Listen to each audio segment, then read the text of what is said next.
Now, we've seen the two-wheeler, yes, seems to be leading the way. You look at Ola, sold 4 scooters a second, right? In the first 2 days of the launch, you're hearing this kind of commentary from an Amazon to a Flipkart about, or a Zomato, about how their EV, how their fleet is going to go EV. Do you therefore think that when it comes to the passenger car segment, we are ready? Tata Motors, of course, making this bold move, getting a valuation of $9.1 billion. M&M seems to be working towards it. But then you look at the country's largest automaker, Maruti, which has been saying that India is not EV ready and is going to take a while.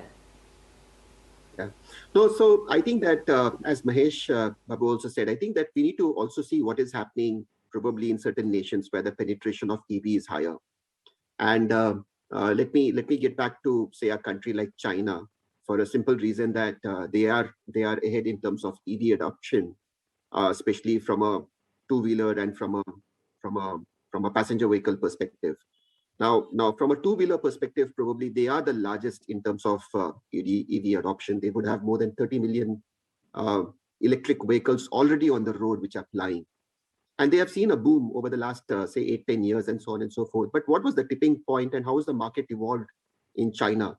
And need not necessarily be the same thing that may happen in India, for example. But just to touch upon a few points. One thing is, in China, most of the two-wheelers are slow-speed two-wheelers, which means that they are all 25 kilometers and below. So it is the cycle moving into a electric two-wheeler in some sense, but it's not the performance and the speed of the two-wheelers that we have seen probably in the European countries or some of the other Southeast Asian countries.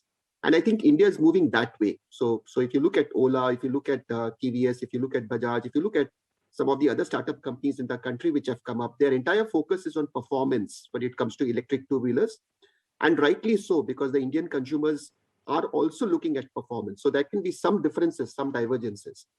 But one of the key things that happened in China, for example, is the tipping point was that when some of the provinces decided to ban the ICE two-wheelers being plied within the city limits.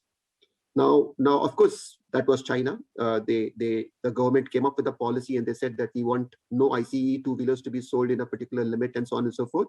And that was the point where suddenly you saw a huge increase in the electric two-wheeler adoption when it came to that particular country.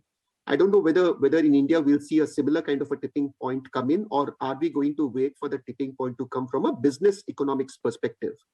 And I think that even from a business economics perspective on the two-wheeler space, we are very close to it. I think that we are just now getting into that tipping point where an electric two-wheeler is making a business sense from a daily commuter perspective as well. So a person who is using a two-wheeler for his daily commute, and I think that is the mass. That is the mass once they move to electric, that you will see suddenly large volumes coming in.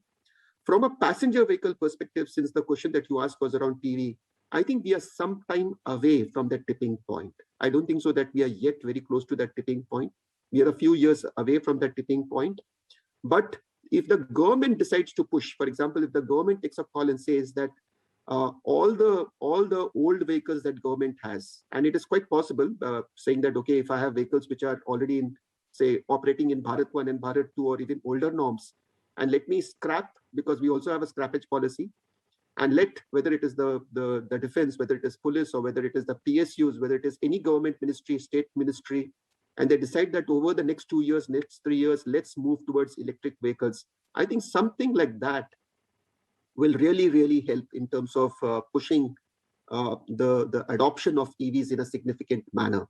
Because whenever a new technology like this is coming in, and this technology is also something which is environment friendly in a manner, I think that both the things may really help. In two-wheelers, I think it's not really needed because we will get to that tipping point very soon. Correct. But passenger vehicles, we may need it.